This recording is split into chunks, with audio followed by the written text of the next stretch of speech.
tous les 5 ans. Donc ça veut dire qu'il y a problème. Et ensuite, nous disons également qu'il faut qu'on s'entende. Dans un pays normal, la question de réguler, de gérer les conflits politiques, ce n'est pas le rôle de l'armée.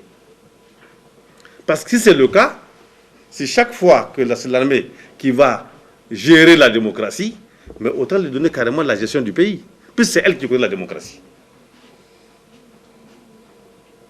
Ou alors, on crée un organe, voilà les élections, voilà une cour constitutionnelle, on va mettre maintenant un organe militaire, au cas où ça ne marche pas, cet organe militaire régule de façon constante, au moins nous sommes dans l'égalité. Donc faisons attention que souvent les hommes politiques, lorsqu'ils échouent dans leur conquête du pouvoir, cherchent des raccourcis et ils estiment qu'il y a certains qui vont leur faire un boulot à leur place pour prendre la place de X ou Y. J'estime qu'il faut qu'on soit dans cette logique-là où nous avons des répétitions, où chaque fois que l'un n'est pas là, il va trépieder l'autre. C'est donc un problème aussi qu'il faut que nous examinions. Et le président Sabo vous a rappelé que nous avons eu sur Anfani à rappeler que, écoutez, on ne peut pas dire que nous ne pouvons pas trouver des solutions par nous-mêmes. Ce n'est pas possible, on l'a toujours fait. Faisons en sorte que les problèmes de ce pays-là, nous puissions les résoudre nous-mêmes. Ça, c'est donc notre vision par rapport à l'impunité. Maintenant, par rapport aux victimes. Mais vous savez très bien, le plus souvent, lorsqu'il y a ce genre de coup de force, il y a des morts. Et ils sont laissés pour compte. Or, ces gens-là, ils sont morts dans le cadre d'une action qui est qualifiée d'être faite dans l'intérêt du pays. Mais ces gens qui sont décédés, ils sont des pères de famille. Lorsque vous avez ce qu'on appelle ces gens de pertes collatérales, le plus souvent, on ne cherche même pas à savoir qui c'est qui a été victime. Est-ce qu'ils ont laissé des enfants? Est-ce qu'ils ont laissé des femmes? C'est des forces de l'État qui ont créé cette affaire-là. Comment on peut laisser ce compte? Comment on ne peut pas savoir comment les gens-là, ils sont combien? Combien sont blessés? Et qu'est-ce qu'il faut faire pour eux? Parce que c'est des gens qui sont morts, logiquement pour nous. Et comment nous pouvons être indifférents? J'estime que nous sommes concernés si des gens, dans une cadre d'action, sont morts en notre nom. Puisque telle est, en tout cas, la présentation des choses. Maintenant, par rapport à la vision de la transition, je vous ai déjà dit, on a fait 4 transitions. Et ces transitions ont débouché à des choix qui n'ont pas été heureux.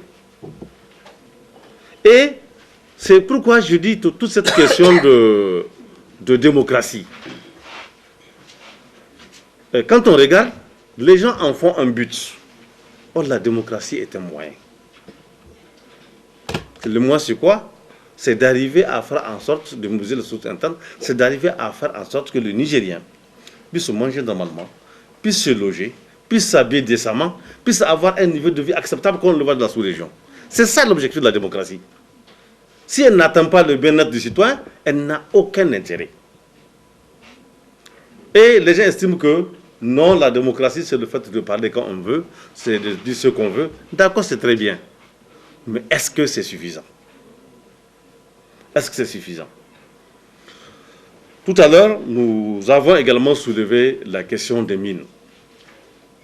On en a parlé même avant, mais pas pour les mêmes raisons. La question, les gens se sont apaisantis sur la question des commissions. Mais quel est le rapport aujourd'hui entre une commission et un contrat qui va porter sur des centaines de milliards de dollars ou de francs CFA? Ou sur des marchés sans commune mesure qui peuvent vous permettre au Niger de décoller de façon significative. Nous ne pouvons pas être indifférents. Parce que le Niger, certains avaient dit qu'il n'avait que la démocratie à vendre, mais je disais plutôt, le Niger n'a que ses mines à vendre.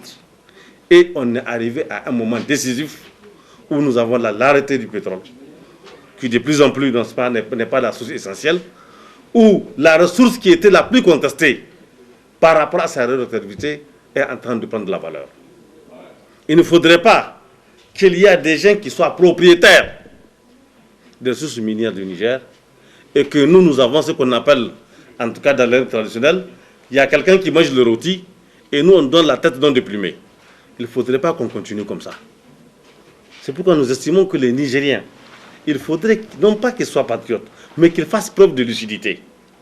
Pourquoi on fait la politique? Pourquoi on se regroupe? Pourquoi on sait qu'on a une vision? Et pourquoi on est toujours en train de faire de la répétition? Il faudrait qu'ensemble nous fassions ce bilan.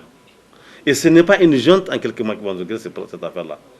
Voilà pourquoi nous disons, et surtout, il faudrait qu'on fasse en sorte que l'ensemble des Nigériens aient la même vision. Quand vous voyez certains qui rôlent de clocher, qu'est-ce qui la cultive? C'est souvent la pauvreté. Quand vous voyez dans une famille, au niveau d'un couple, il y a souvent des histoires, c'est que le maître de la maison n'a pas amené de quoi faire toute la bambite. Dès que ça tourne très bien, vous avez la paix. Et quand vous voyez dans un pays des esprits sont divisés, c'est qu'il y a la pauvreté. Donc il faut avoir une vision commune par rapport à un pays commun et dans le cadre d'un intérêt commun. Voilà ce que je voulais ajouter.